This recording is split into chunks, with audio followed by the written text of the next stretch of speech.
All right. Well, welcome back to another episode of Rewiring Health. I'm your host, Kelly Kessler.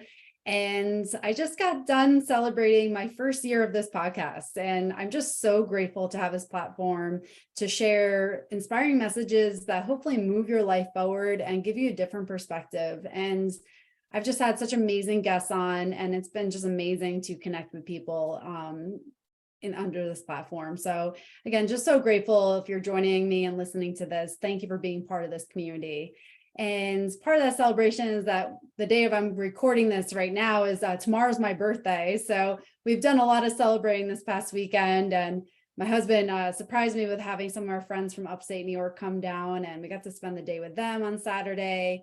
And we also got out and got to go indoor skydiving, which we love. It's so much fun. So it was a really good weekend, which kind of brings me into what I want to talk about today is that sometimes when we have these amazing moments and you look outside yourself, you're like, wow, this is awesome.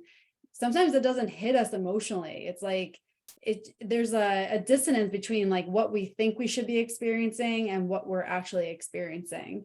And I just want to share a story of when I felt this. And I felt this many times in my life where I can like look outside myself and be like, wow, I feel like I should feel different and I don't.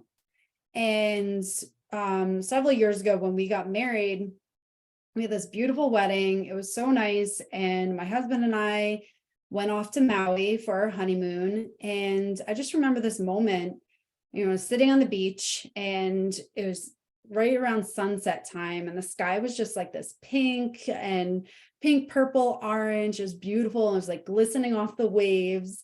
And you could like just hear the waves kind of crashing, like the birds chirping, and like the sand felt really warm and soft while we're sitting there. Just like this pristine, amazing like picture that you like see in the calendars and catalogs. And it's like we were literally living this moment, and like, just gotten married. It's like you should feel like you're on this like absolute high. And I remember feeling like this is just perfect. Everything around me is so perfect. I feel like I should feel so ecstatic and wonderful, and I don't.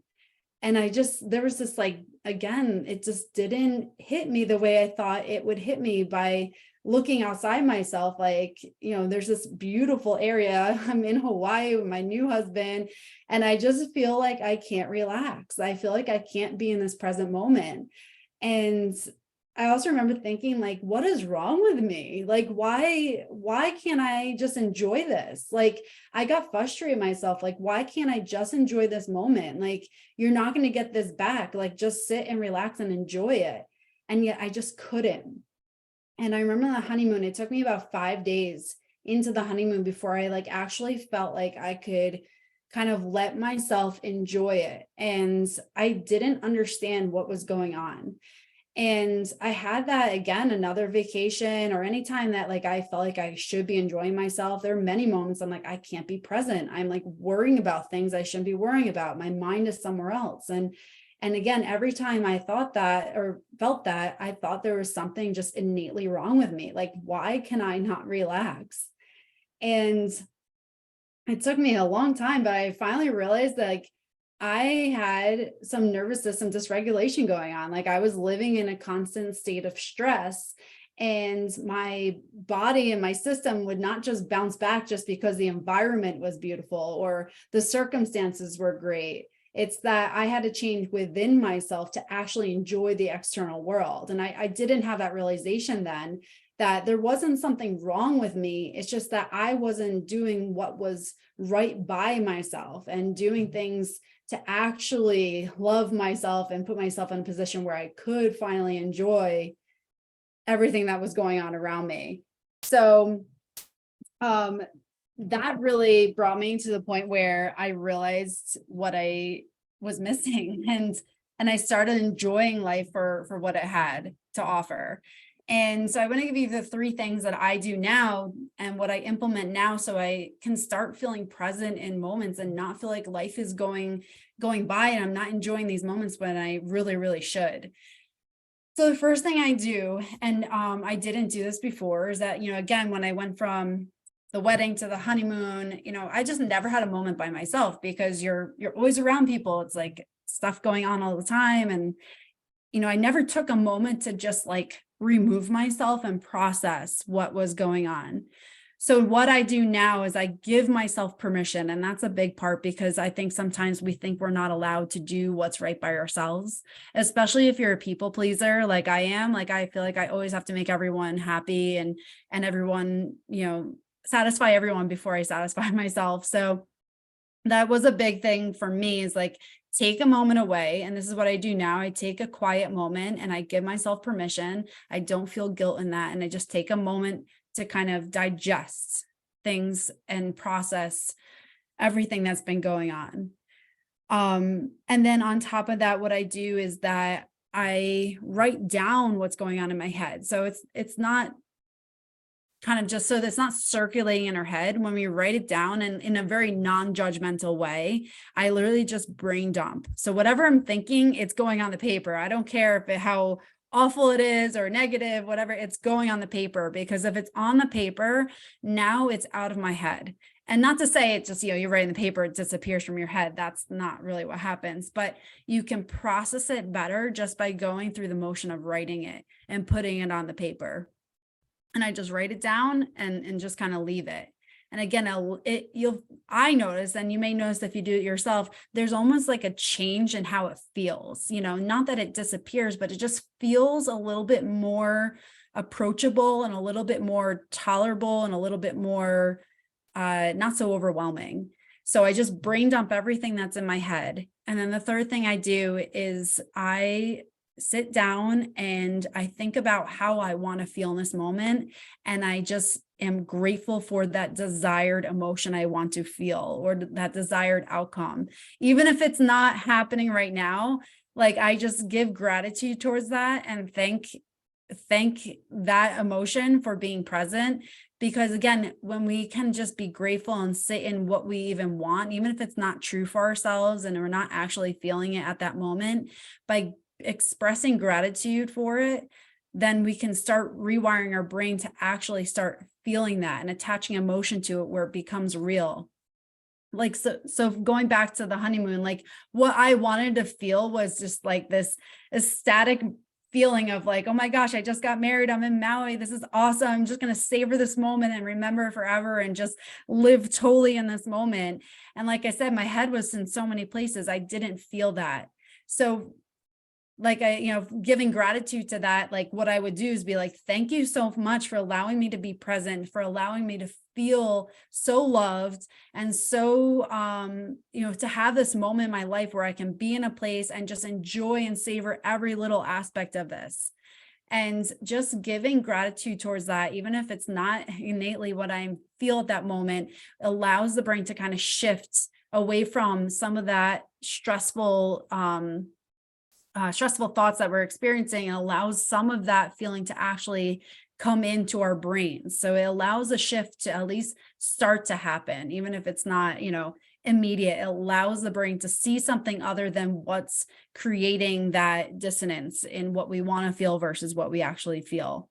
So those are the three things that I do. And it's like everything. The more you practice this, the easier it gets and the more it becomes natural. So again, those three steps are: take a moment to yourself, by yourself, with permission and without guilt, just to kind of allow yourself to process what you're experiencing. Next, brain dump, right? Every single thing that's in your head, no matter how negative or awful it might be, dump it onto the paper. And then number three is express gratitude for what you desire. So if you desire to feel at peace, if you desire to be present, if you desire to be happy, joyful, whatever it is, just express gratitude for what you desire and start training your brain to move into a different space and allow it to kind of push out whatever has been taking over that space for so long. And those are the three things I have done consistently for a long time. And it has really allowed me to be able to be more present in my life. It has allowed me to separate what I have to do versus what I want to do. It has given me clarity in separating moments of allowing to be present with my kids without feeling like I have to think about everything while I'm with my kids. Because again, we can physically be there, like I was on the beach in Maui. I was physically there, but my head was somewhere else. So if your head is somewhere else, you're not actually enjoying that moment. You're not actually there in the moment, just your physical body is.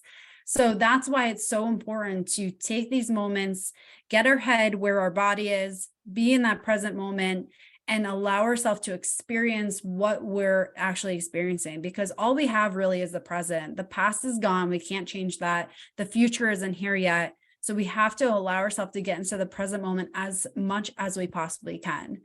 And being a perfectionist, I struggled with this too, is that I would do this and then I would be going back into my old ways. And just know that is part of the process. This is something that took me a long time to realize, that like, just because I have a moment where I go back into my old self, or I don't like how I'm thinking or acting, it doesn't mean that you're failing. It just means that you still have work to do, and nothing will ever be perfect. Like even to this day, I do a lot of things that help me get into a better place, but there are still plenty of times I'm negative. There's plenty of times I react rather than respond. And it's just part of being human, but I recognize it now. And I continue to put the work in to become even more consistent with that, so it doesn't creep in as much as it sometimes it does. So again, if you're a perfectionist, you're a people pleaser, and you're listening to this, just know that one, you have to take a moment. You are worth it. That is called self-love. When you take moments for yourself, you show up for yourself, and you do what you need to do to move yourself in what you desire, not anyone else. And if you're a perfectionist, again, remember that nothing will ever be perfect. It will never be consistent 100%. And that's just par for the course. That's part of being just a human. So again, focus on the times that you do well, learn from the times that sometimes you maybe go back to what you are used to, and just continue to move yourself forward. That's really all you can do. So again, I hope this brings some clarity so that you can enjoy those moments, be present in the moments that you have, and really allow yourself to experience the joy that is around you, especially in those moments that really are, that you feel like you should feel joyful in them. So I hope that serves you well. And thank you so much for spending your precious time with me today.